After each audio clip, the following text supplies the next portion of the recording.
Bem-vindo ao BHB Foodcast, o canal de podcast para você do setor de alimentos, bebidas e suplementos. Sustentabilidade. O que te vem à mente logo de cara quando você escuta essa palavra? Reduzir poluentes, reciclar a embalagem, menos desperdício de alimentos, menos consumo de água. Será que é só isso? Ou tem mais coisas nesse conceito? Para falar sobre isso com propriedade, a gente convidou hoje Keivan Macedo. Ele é diretor de sustentabilidade do Grupo Natura, que é referência no assunto no Brasil e fora do Brasil, e vai dividir com a gente alguns aprendizados. A gente vai ter uma aula aqui dos conceitos e também entender, com um case de Natura, como é que a gente aqui desse mercado de alimentos, bebidas e suplementos pode ser mais sustentável. Quer ser mais sustentável? Então fica aqui com a gente. Keivan, muito obrigado pela sua participação, por ter aceitado o nosso convite aqui nesse papo. Quero te agradecer e já dizer que eu admiro muito o seu trabalho, porque, olha, você tem uma área dentro da indústria, que é aquele abacaxi que a gente tem para descascar, com certeza é a área da sustentabilidade, não é? Bom, primeiro, obrigado pelo convite. Acho que é um prazer estar falando com todo mundo. Eu acho que não. Eu acho que a sustentabilidade tem um mundo que, pelo menos quando eu vim e caí meio acidental. Eu sempre lembro quando eu comuniquei à minha família dizendo, estou mudando de área dentro da Natura, eu vou trabalhar com sustentabilidade. E a minha irmã, que é nutricionista, você conhece bem a Samantha, escreveu um e-mail dizendo o que um engenheiro de alimentos vai fazer na área de sustentabilidade. Eu falei, bom, eu não tenho todas as respostas, mas eu vou descobrir. E acho que no final eu acabei tendo uma descoberta de um universo extremamente grande, complexo, mas ao mesmo tempo que hoje faz a total diferença no negócio da Natura, está totalmente enraizado, mas é a área, e na verdade mais do que uma área, né? É um pensamento que tem que se permear em todos os setores para a gente conseguir reverter uma série de situações que a gente tem hoje, tanto do ponto de vista ambiental, quanto do ponto de vista social. Essa era a minha primeira pergunta para você, porque como eu falei na abertura, a gente está sempre ligando o termo sustentabilidade a questões ambientais, ponto. Mas o conceito vai além disso, né? Vai muito além. Muitas vezes as pessoas têm essa primeira percepção que você falou de achar que sustentabilidade é área ambiental. E, na verdade, ela não só tem a área ambiental, tem a área social, tem a área econômica e algumas empresas, é o caso da Natura, a gente considera também que existe uma quarta dimensão cultural. E aí, ao longo do bate-papo, a gente vai falar um pouco dessa quarta dimensão, inclusive. Pensando em Natura, essa coisa da sustentabilidade vem junto com a marca, né? Eu acredito que se você fizer pesquisa com o consumidor final, com certeza é uma das marcas mais lembradas nesse sentido. Como está muito forte na comunicação, como que isso é da porta da Natura para dentro, né? Você falou de cultura, é esse gancho mesmo que eu vou usar. Aculturar a inovação dentro de um grupo diverso de pessoas que têm valores diferentes, que tem a diversidade como um ponto de vista forte dentro da equação, né? Se você pensar em inovação, é super importante você ter pessoas diversas, mas que vêm de pensamentos e de questões sociais e culturais muito diferentes. Como é que você trabalha com a sustentabilidade internamente dentro dos projetos? Até onde vai isso? Existem políticas, são as regras ou vai além do papel? A gente fala que na Natura a gente teve muita sorte, porque acho que a empresa, quando ela nasceu, ela já nasceu com um propósito de se diferenciar. Ela nasceu com um diferencial de ter o uso de ingredientes naturais, de valorizar a beleza de a cada momento da fase, estágio da nossa vida, né? Não ter aquela juventude eterna. E acho que isso foi se materializando e foi feita uma construção de uma trajetória nesses últimos 50 anos, né? Ano passado a Natura celebrou 50 anos. E para a gente ter um exemplo muito tangível, hoje em dia, quando a gente vai no supermercado, a gente vê na parte de higiene de casa, higiene pessoal, ou mesmo na parte de alimentos, o refil, né? Que é uma embalagem, obviamente, mais simples, ela não é funcional, ela só protege o produto na etapa do transporte, e aí chegando na residência, o consumidor deveria transferir para a embalagem anterior que ele já adquiriu, né? De forma que ele faça a funcionalidade de aplicação desse produto, independente de qual que seja no dia a dia. E a Natura foi pioneira nesse tema, a gente fez isso em 1983, então nós estamos falando disso já há 37 anos, E isso trouxe, na época, um conceito super inovador, que, na verdade, o principal objetivo era como a gente fidelizar e valorizar o consumidor que estava fazendo a recompra. Na época, até para a gente trazer um pouco da linha do tempo, essa expressão que a gente fala muito hoje de desenvolvimento sustentável nem existia. Essa é uma expressão que foi cunhada 4 anos mais tarde, em 1987, através de um relatório que foi chamado Relatório de Brundtland ou Relatório do Futuro Comum. Então, naquela época, sim, se associava muito uma responsabilidade ambiental, que depois passou a ser uma responsabilidade corporativa e que hoje as pessoas trazem um pouco desse engajamento com sustentabilidade. E o outro ponto é que hoje a gente vê que muitos executivos vêm para a Natura atraídos por esse modelo de negócio sustentável, como a sustentabilidade permeia o dia a dia da gestão da companhia. Então, toda vez que a gente toma uma decisão, a gente sempre pensa quais são os impactos, além do retorno do investimento, em relação à parte ambiental e à parte social. E a gente até brinca, né, que aquela parte dos executivos que vem para a empresa que não vem atraídos também por esse lado, eles sabem que esse vai ser o grande ponto que eles vão precisar incorporar no seu dia a dia para poder, obviamente, terem longevidade dentro da empresa. Uma das crenças, aliás, da Natura, ela fala que a longevidade de uma empresa está diretamente associada à capacidade da empresa de se adaptar com as mudanças que a sociedade vem exigindo. E a gente tem visto nos últimos momentos, né, quanto seja por uma pressão, né, dos limites planetários que a gente está chegando, né, quem diria o inverno desse ano, que praticamente deu uns 3 dias de frio, e o resto nesse pleno inverno a gente chegando a mais de 30 graus.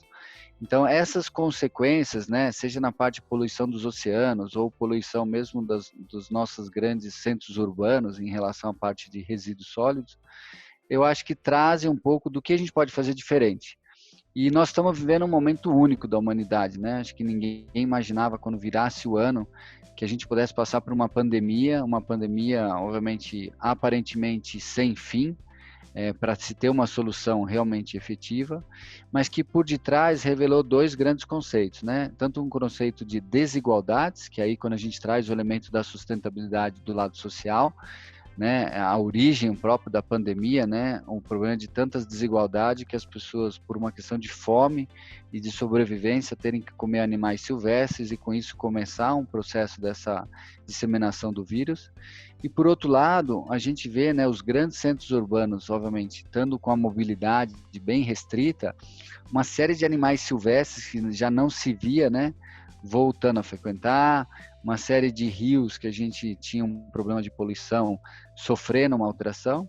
E eu acho que nós estamos realmente num momento onde realmente as pessoas, como consumidores e como cidadãos, estão percebendo um pouco de quais são os seus reais hábitos e atitudes. E acho que esse é o momento onde se conecta um pouco de causas, valores e propósitos. Agora, pensando na prática, se eu estou lá dentro da Natura, no setor de P&D e inovação, eu não posso bater com a cabeça e falar que eu vou lançar um produto que tenha uma embalagem maravilhosa, mas que vai contra todos esses princípios pré-estabelecidos, né? Isso é uma diretriz? Vocês seguem um regimento dentro da empresa? Ou isso já está tão inserido no DNA que nem chega a ser levado para frente, né? É algo já mais natural, usando o termo natura aí. Uhum. Não, e você sabe que o nome Natura vem disso, né? De ingredientes naturais, da inspiração na natureza.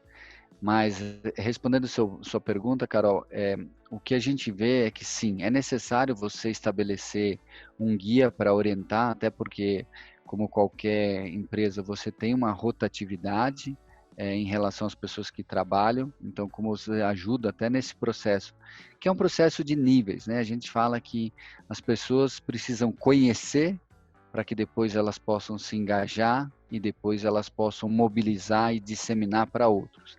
Então, acho que nesse sentido é muito importante que as pessoas elas conheçam a importância que elas estão fazendo, né? Muitas vezes a gente pensa que as empresas são departamentos ou uma linha de produção, onde na verdade eu tenho que me preocupar com a minha área. E muitas vezes a gente se esquece de pensar no todo. E hoje em dia tem uma expressão e tem um desenvolvimento de uma ação, né? A experiência do consumidor, né? User experience, que está sendo muito valorizada. E a gente vê isso porque justamente você perde a função dizendo, mas eu estou desenhando isso para aquele consumidor. Então, a gente, no nosso caso, como a gente opera como o modelo da venda direta, um dos comportamentos prioritários é colocar a consultora no centro, né?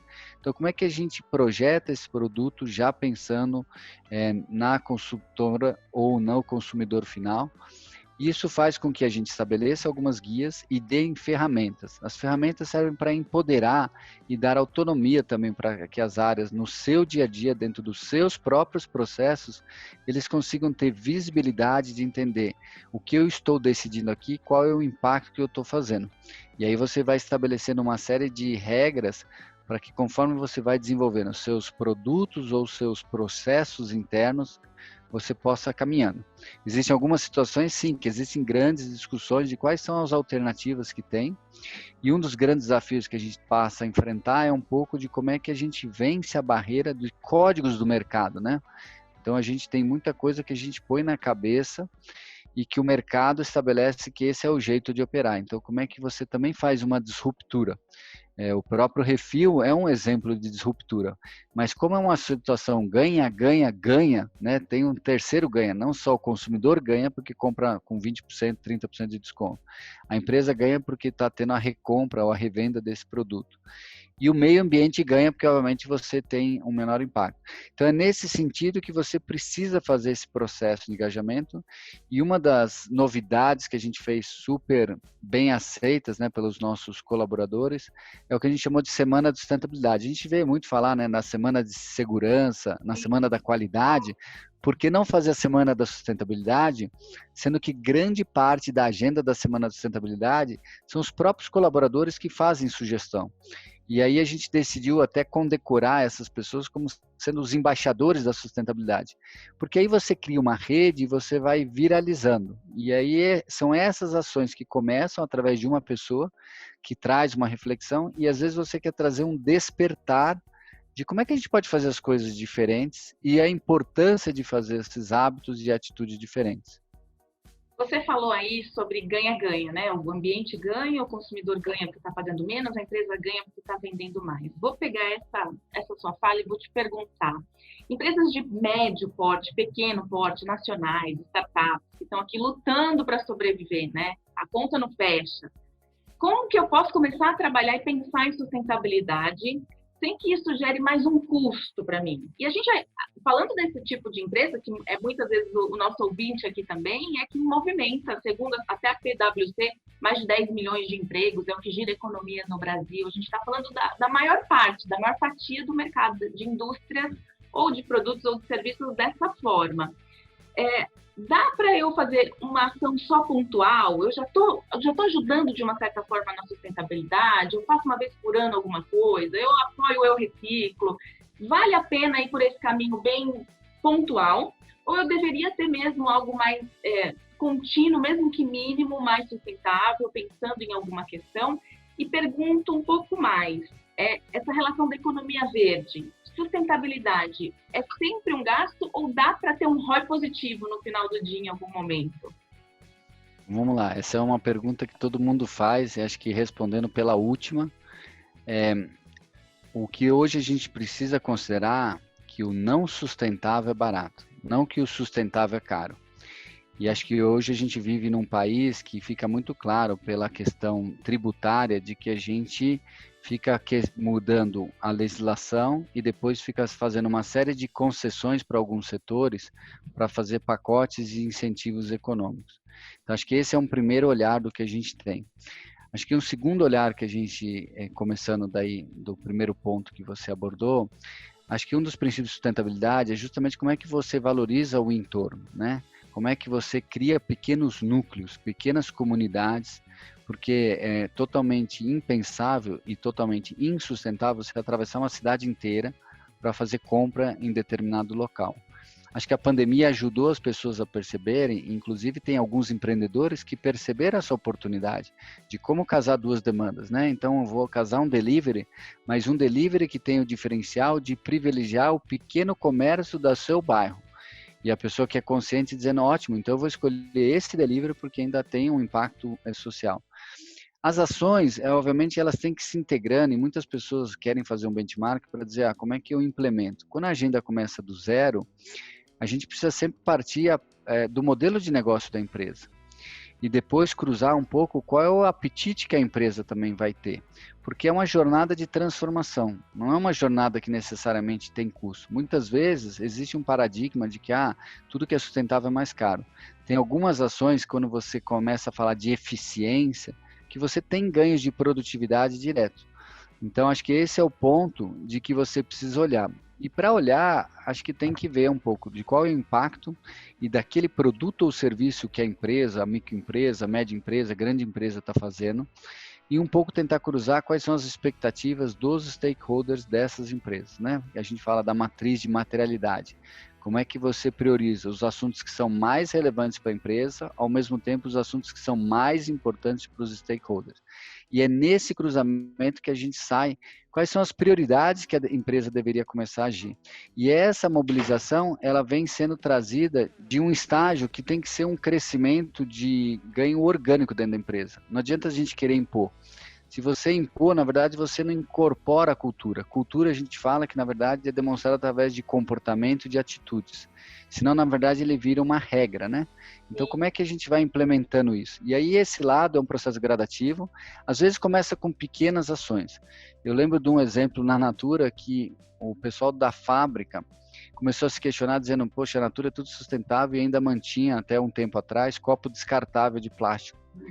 E aí o pessoal da fábrica fez uma vaquinha, comprou as canecas, e aí isso começou a viralizar e depois a empresa fez a conversão. Então, às vezes precisa de uma faísca, e até a gente brinca, né, que a pandemia de novo tem uma vantagem, de tudo aquilo que estava ainda sendo incubado, mas precisava de um elemento catalisador para acelerar o desenvolvimento desse processo, acho que a pandemia tem ajudado nesse lado. Então, é uma oportunidade. Claro que para muitos negócios, eu não estou dizendo que foi fácil, muitos negócios estão tendo que se totalmente reinventar, porque eles dependiam, obviamente, de um canal que hoje, ou de um estilo que realmente as pessoas mudaram. Por outro lado, uma série de oportunidades se abriram e acho que cabe aqueles empreendedores que conseguirem fazer essa conexão. E eu gosto de dar esse exemplo do triângulo, né? Que se a gente coloca o consumidor numa base do triângulo e a empresa na outra, na verdade, antigamente eles mantinham uma relação por uma prestação de um serviço ou por uma venda de um produto. Uhum. Hoje, na verdade, para fortalecer essa base, o que a gente precisa é que se trabalhe em prol de uma causa ou de um propósito comum. Quanto, obviamente, mais forte a empresa trabalhar para chegar nessa causa, mais próxima ela vai ficar conectada com esse consumidor. Então, acho que esse é o desafio que a gente tem e isso vai sendo implementado gradativamente. O consumidor vai gerando essa demanda, a empresa vai também gerando essa educação para o consumidor e a gente vai chegando no objetivo em comum, né? Dentro daqui da área de alimentos, bebidas, a gente vai muito para esse contexto dentro da dieta planetária, o antropoceno, para pensar em sustentabilidade, toda essa movimentação plant-based que a gente está fazendo com os produtos, é um dos pilares aí que vai crescer nos próximos tempos, né? E eu vi uma movimentação, você falando até da pandemia recente, de alguns líderes mesmo, de grandes empresas falando, não voltem, não vamos voltar pro normal, né? Para voltar para os escritórios, para trabalhar, porque isso aumentou muito, diminuiu bastante a coisa dos poluentes e tudo mais. Então, existe uma movimentação maior nesse sentido também, para os ganhos que a pandemia trouxe, se é que a gente pode dizer assim, para que eles permaneçam, né? Não sei se a Natura está pensando em algo nesse ponto. Mas deixa eu te perguntar mais uma coisa. Se eu sou dessa indústria que está focada em querer melhorar a minha sustentabilidade, pensar no planeta, melhorar essas questões, por onde eu deveria começar? Tem um top 3 aí da agenda, onde eu busco essa informação, né? Eu não tenho ninguém aqui dentro da minha empresa, do meu time, que é gabaritado para isso. Por onde eu começo? Acho que esse novo normal, né, como está sendo chamado, acho que vai reinventar muito e acho que muita empresa, a Natura é uma delas que está repensando um pouco, não tem ainda uma resposta final, né, porque ao mesmo tempo que você consegue trabalhar remotamente, como é que a gente estabelece os ritmos, né, porque senão a gente fica atropelando, às vezes não tem horário para um break, não tem horário para um almoço, daquela pausa, né, e o próprio deslocamento, né, porque quando você está num escritório que tem um refeitório, você tem que descer e caminhar até o refeitório. Se você não tem na empresa, você tem que caminhar, seja até a cantina ou se caminhar até a rua para ir num estabelecimento. Então, você dá uma desconectada. Então, acho que isso, as empresas, mesmo aquelas que já decidiram em relação a não ter mais o trabalho no escritório, todo mundo físico juntos, como é que as empresas reinventam esse processo de integração, convívio e dessa disciplina que cada colaborador tem. Para quem não tem ideia, na verdade, as Nações Unidas lançou em 2015 o que a gente chama de Objetivos de Desenvolvimento Sustentáveis, né? São chamados 17 ODS. E essa é uma agenda global para 15 anos, para ser entregue em 2030, onde envolve não só governos, mas também, obviamente, o setor privado e até mesmo o terceiro setor. Isso significa dizer que lá você tem os principais temas quando a gente fala de educação, de acesso à água, de acesso à energia, que às vezes a gente esquece, né? Tem muitas pessoas que não têm acesso à energia, né? Dependem de geradores, quando muito, né? Conseguem ter um gerador. A parte de pobreza, depois a parte de fome, você tem toda a parte de desenvolvimento sustentável, de trabalhos decentes. Então, esses 17 ODS é um bom referencial e por trás deles tem 169 indicadores que ajudam a pelo menos ter uma ideia de quais seriam os possíveis impactos ou correlações que esse negócio poderia estar conectado direta ou indiretamente. Então, essa é a primeira dica. A segunda dica realmente ficaria um pouco de quando a empresa olha daquilo que ela tem feito de produtos ou serviços, o que ela entende que ela pode se diferenciar no mercado, em termos tanto de impacto social quanto de impacto ambiental. E aí, é claro, a gente tem que olhar um pouco do que os concorrentes estão fazendo, porque aquilo que o concorrente está fazendo, minimamente já está num nível. Então, como é que eu minimamente chego naquele mesmo nível, até mesmo eu diferencio agregando valor. Para isso, claro que muitas vezes a gente precisa contar ou com o processo de uma pequena consultoria, ou às vezes até um processo de benchmark, como eu vou buscar aprender com outro. E acho que esse momento de pandemia a gente vive numa enxurrada, né? Agora que o hemisfério norte voltou das férias, uma enxurrada de webinars, e esses webinars normalmente ficam disponíveis, de uma série de iniciativas que a gente pode, através deles, começar a compreender um pouco de quais são as ações que podem ser executadas. E a última dica, que é um paradigma que no passado a gente sempre achava que isso não podia acontecer, que é uma questão de um processo colaborativo, de um processo de parceria. E muitas vezes é esse processo de parceria e colaboração, mesmo dentro de empresas do mesmo setor, que viabilizam a implementação de uma agregação de valor, porque obviamente você tem um ganho de escala. Acho que é esse lado que muitas vezes a gente não tem uma noção e quer fazer sempre do seu jeito, ou obviamente a empresa sozinha. Isso tem mostrado um pouco quantas ações de esforços coletivos têm dado os resultados no curto prazo. Então, acho que esse seria o último ponto, e às vezes não pensar que tem que fazer tudo sozinho, mas como é que de repente eu posso convidar outros, e aí esse processo não só ser menos custoso, mas como ele ser implementado de uma maneira mais ágil. Te vem à mente algum case nesse sentido, que você se lembra dessa colaboração entre empresas? Acho que podemos citar o caso da Ambev e da Coca-Cola, duas empresas concorrentes que se uniram para montar um programa de reciclagem. Então, como é que dois competidores decidem juntos resolver um problema comum? Como melhorar as taxas de reciclagem, que hoje no Brasil são muito baixas. E parte delas que são baixas é pela cultura que a gente viveu durante vários anos, né? Quantos de nós lá no passado, a gente não jogava pilha no lixo comum? Então, essa educação da separação, né, que hoje para a nova geração é muito natural, para a nossa não era. E eu brinco até quando às vezes a gente tem conversa com quem é de fora do país, de que é tão hábito, né, e infelizmente é uma situação tão presente de que as pessoas não fazem o descarte do lixo de maneira correta, que no Código Nacional de Trânsito existe uma penalidade para quem joga lixo para fora do veículo, de tamanha frequência que isso acontece. É muito...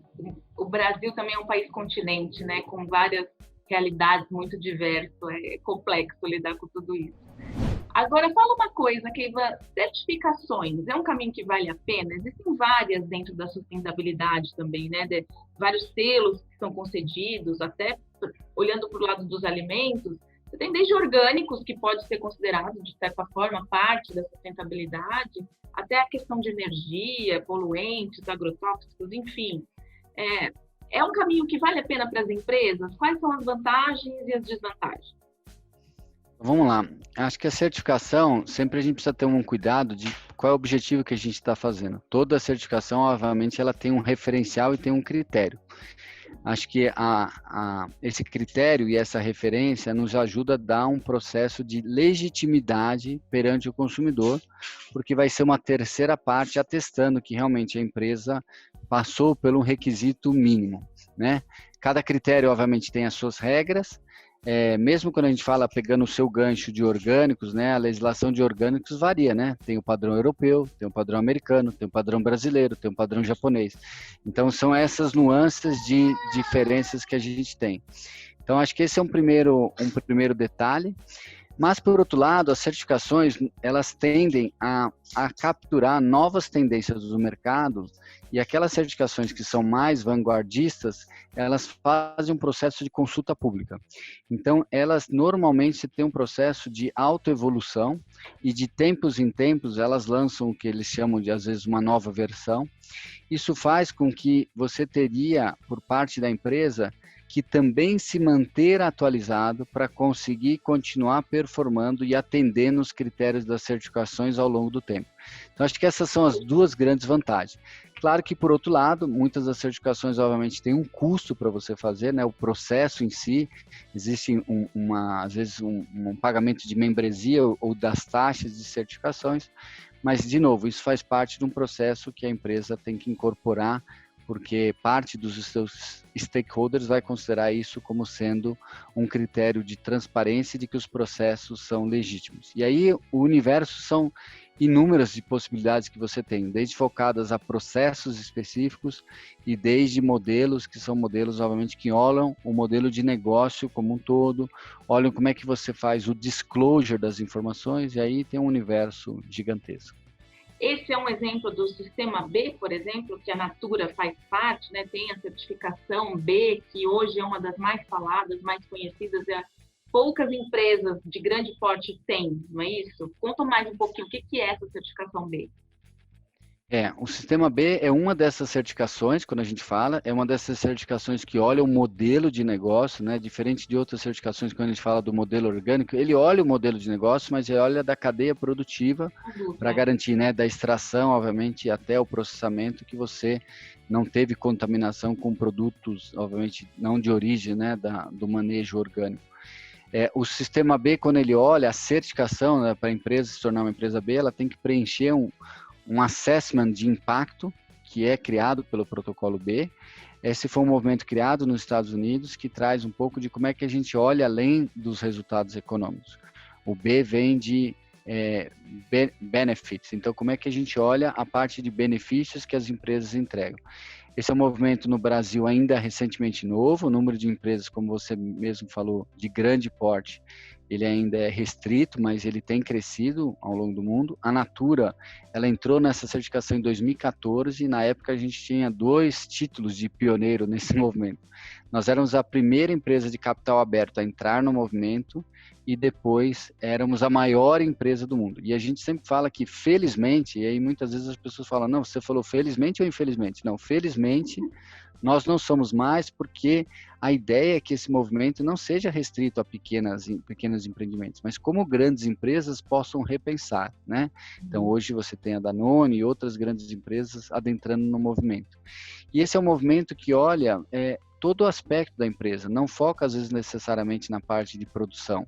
Olha o modelo de governança, olha o modelo um pouco de remuneração, olha o modelo um pouco de inclusão, olha a parte de produtos, o que você tem feito de diferenciais da parte de ingredientes controversos, de proteção ao meio ambiente.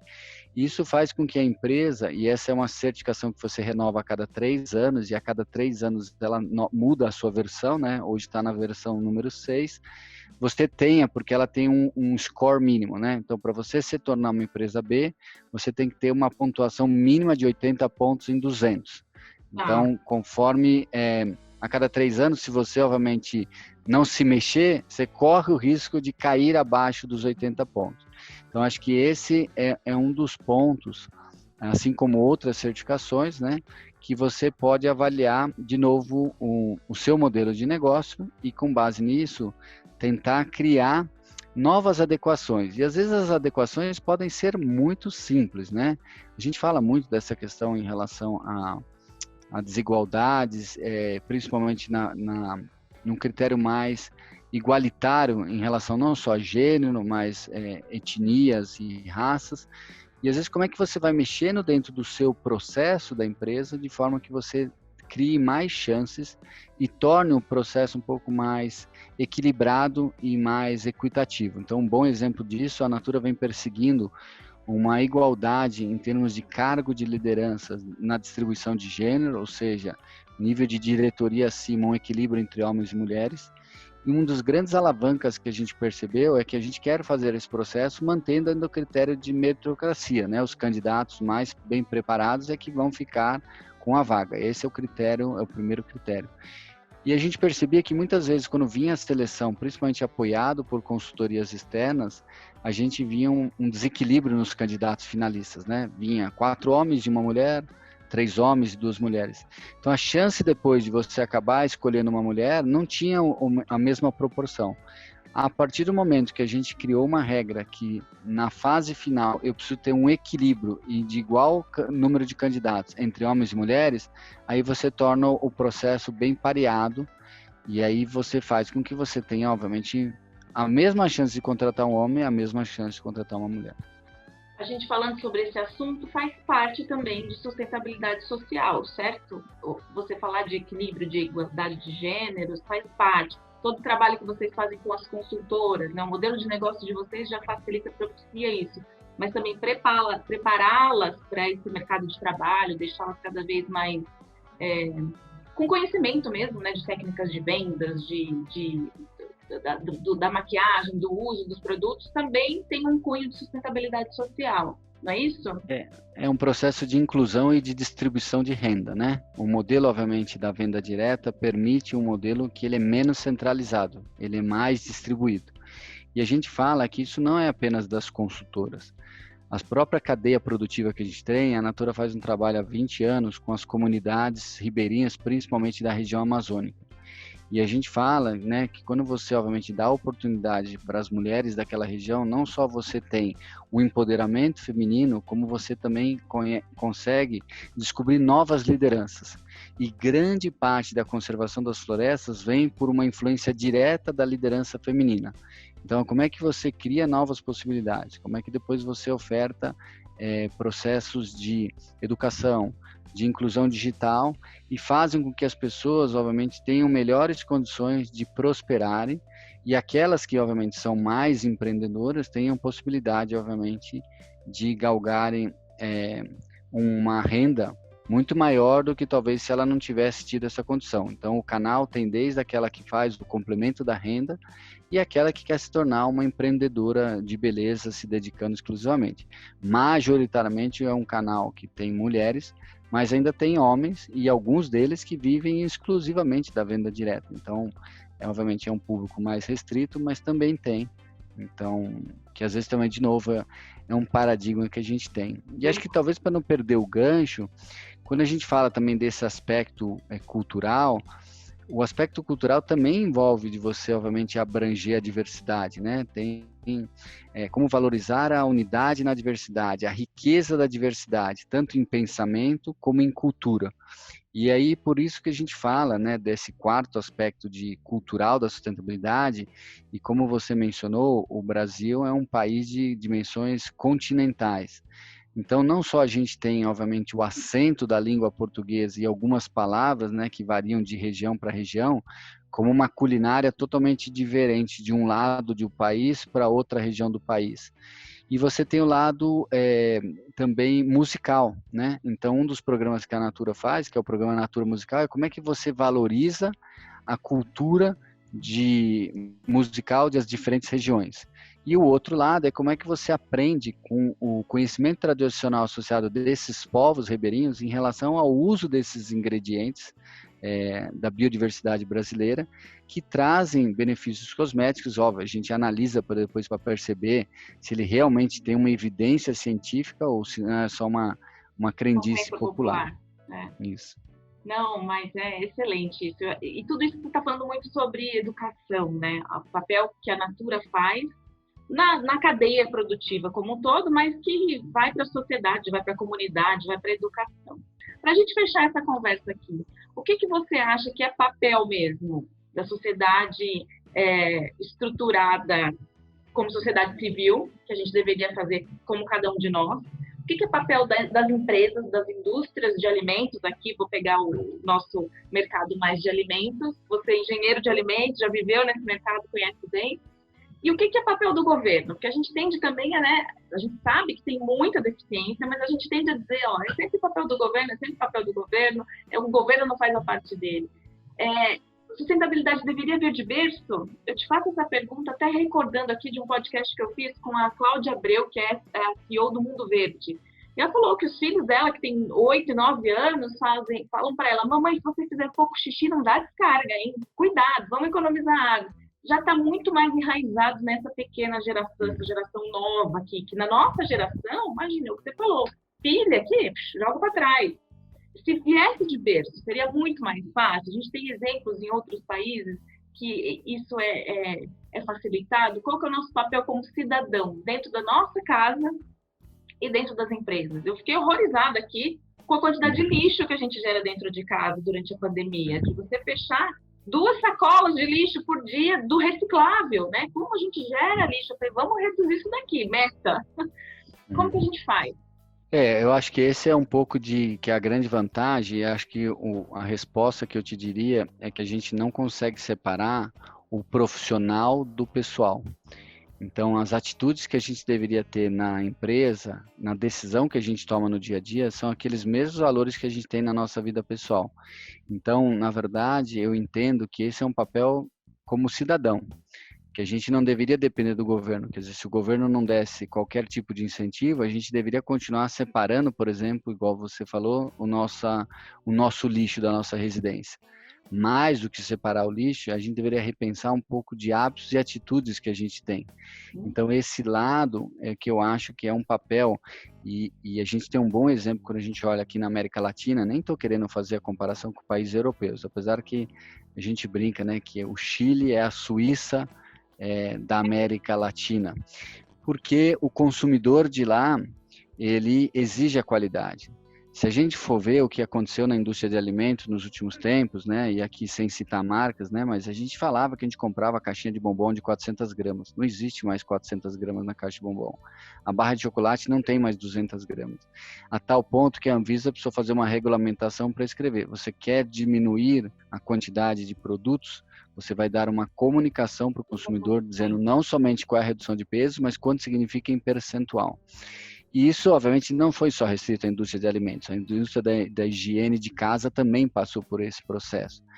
E acho que é o lado da educação, né? Aqui no Brasil a gente não tem essa lei. Na Argentina existe uma lei, que quando você vai no supermercado, existe embaixo do preço o valor de quanto isso se refere por quilo ou por litro, justamente para você poder comparar embalagens, obviamente, que não têm pesos iguais. A gente não tem esse hábito, muito pelo contrário, a gente tem hábitos que eu, como engenheiro de alimentos, falo, quantas vezes você não vê as pessoas na hora de olhar a seção de frios e embutidos, passando o dedo nas bandejinhas, e aí você fala, o que você está fazendo? E aí, normalmente, a senhorinha fala, não, eu estou achando mais barato. Não, mas mais barato é tudo o mesmo peso, né? É preço por peso, né? O que acontece é o desembolso. E justamente isso, né? As embalagens family size no Brasil, o consumidor não entende que no final teria um benefício. Claro que ela tem um desembolso maior, mas ela precisa ter esse entendimento de como é que a gente pensa. Então, acho que esse é o lado, como cidadão, se todo mundo fizesse a sua parte de escolher e realmente parasse, a tabela nutricional de alimentos está completando provavelmente algo em torno de mais de 20 anos, porque eu, quando era estagiário, eu fazia a tabela ambiental da indústria que eu trabalhava. Não, denunciou a idade agora aqui. Então, mas os cabelos também já denunciam.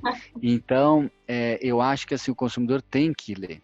Eu acho que até que muitos deles não souberam educar, né? Porque tem alguns indicadores da tabela nacional que deveriam ser ao contrário, porque a gente sempre tem a mania que 100 é bom, né? 100%, né? E quando a gente olha os maiores níveis de sódios, é o contrário, os níveis de açúcar é o contrário que a gente tem, níveis de gordura. Então, mas essa educação a gente ainda não conseguiu fazer. Então, acho que esse é o lado de que se todo mundo ampliar um pouco dessa consciência e atitude, isso ajudaria. Claro que, por outro lado, o governo também tem um mecanismo de como é que faz uma regulamentação e, de repente, fazem acordos como que está sendo celebrado, né? Como é que nós vamos reduzir gradativamente o teor de sal e de açúcar, porque a gente chegou num nível de saturação que, assim, é fácil, né? Os meus filhos que são pequenos, toda vez que a gente compra esses espetinhos embutidos, à noite eles acordam pedindo água. E que o nosso paladar ficou tão habituado, só mais um pouquinho, e a gente perde um pouco desse controle. Então, acho que parte do cidadão de começar a escolher, de valorizar. Esse é um dos grandes motivos quando a gente vê, de novo, aquela resposta do que o não sustentável é que é barato e o sustentável não é que ele é caro, né? É o inverso da situação.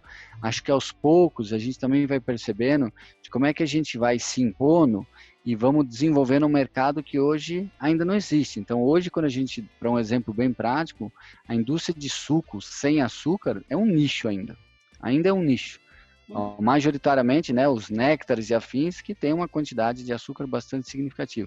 Então, acho que esse processo de educação é super importante e acho que, de certa forma, a parte disso vem um pouco dos hábitos familiares, de como é que você também tem um pouco de moderação em determinadas atitudes e como é que você vai evoluindo um pouco desses, ampliando os gostos, né, das crianças, de repente, você poder ofertar uma gama de alimentos diferenciados e que não estão valorizados. Acho que tinha um bom exemplo do Jamie Oliver, quando ele fez um programa que ele pegava todos os peixes em extinção e ofertava um peixe que ninguém conhecia e que tinha a mesma textura, o mesmo sabor e muitas vezes, obviamente, porque ninguém conhecia, um preço muito mais acessível. Isso criou um novo mercado e fez com que, obviamente, você tivesse um equilíbrio também ambiental para, novamente, sempre focar no mesmo hábito. Esse movimento que se fala muito, né, de segunda-feira sem carne, de como, não estou dizendo que as pessoas deveriam ser vegetarianas ou veganas, mas como elas deveriam repensar um pouco do seu paladar e descobrir que eu não só tenho a carne bovina, mas eu tenho frango, eu tenho a carne de porco, né, e outras cortes, né, que têm surgido. Então, acho que é esse lado que, de novo, acho que recai sobre o cidadão. Se o cidadão, obviamente, fizer a escolha correta e privilegiar, a indústria com certeza tem que migrar para aquilo que está emergente, para aquilo que está crescendo, né? Então, acho que esse é o lado que cada vez, se a gente forçar mais, essas situações que a gente deu como exemplo, provavelmente elas não teriam acontecido, porque teria se brigado para se manter a qualidade, enquanto que, na verdade, a gente abriu mão de qualidade para querer o preço. Queremos o preço igual. Então, porque a gente quer o preço igual, obviamente o fabricante acabou fazendo a redução ou de qualidade, ou às vezes a redução de quantidade por embalagem. Você acredita que, de alguma forma, né, eu concordo 100% com tudo que você falou, é nosso papel, mas de alguma forma, algumas políticas do tipo que veio meio atravessado, mas a proibição de canudinhos, né, ter uma lei contra isso, alguma coisa que venha proibindo o isopor nos frios, algo mais regulatório, mandatório do governo, vai ajudar essa movimentação ou se for impositivo, assim, pode piorar a situação em alguns caminhos? Como que é o lobby governamental em relação a essas diretrizes? Eu acho que precisa vir de dois lados, né? Acho que precisa ter um hábito do consumidor, precisa ter uma regulamentação, mas a regulamentação precisa ser coerente, né? Porque muitas vezes o governo proíbe algumas coisas, mas também não permite, por exemplo, alguns fracionamentos. Então, você leva a embalagem, não permite o fracionamento de uma embalagem usada, mesmo ela sendo levada pelo próprio consumidor. Então, a gente vê na Inglaterra, nos Estados Unidos, esses supermercados unpacked, que, na verdade, você tem que levar o seu recipiente para carregar, ainda não se habitua, né? No interior ainda tem alguns restaurantes, né, que você, principalmente restaurante italiano, que você leva a vasilha e ele já coloca, obviamente, a porção dentro da sua vasilha e você já põe na mesa, ele economiza a embalagem, você também fica feliz. Então, acho que esse lado da atitude, se a gente for repensar no passado, existia muito hábito de você levar o casco, né, do refrigerante para o supermercado, né? Obviamente, refrigerante não é um bom exemplo em função dos aspectos nutricionais. E que, em função da praticidade, todo mundo resolveu abrir mão. Não quero levar de volta. Então, esses mecanismos que a gente chama de cashback, né, de como você volta e você é valorizado, pode ser por uma outra embalagem, né? Que seja uma embalagem mais rígida e de repente eu retorno ela, né? Então acho que são esses dados que, de novo, depende da atitude, né? Porque se eu também pego e depois estou no meio da rua e jogo isso num canteiro e quebro essa embalagem, não adiantou esse esforço, né? Então muitas vezes o pessoal adora apostar, na Europa você devolve as garrafas PETs, você ganha crédito. Na verdade, ele não percebeu que quando ele pagou a mercadoria, ele já pagou um sobrepreço.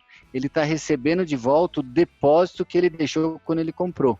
Então, essa atitude, né, que acho que a gente precisa ter justamente no 1 para 1, né? Eu peguei, eu já devolvi, e acho que esse é o lado que a gente ainda não se habituou, e acho que é o grande desafio que a gente vai ter, é como é que a gente repensa um pouco os nossos valores, e acho que se tem um dos aspectos positivos da pandemia, é esse da gente repensar um pouco, até do alimento que a gente quer fazer. Acho que era muito difícil convencer as pessoas a ter composteira em casa, mas acho que hoje em dia todo mundo, por causa da pandemia, voltou a cozinhar, e alguns têm prazer em cozinhar.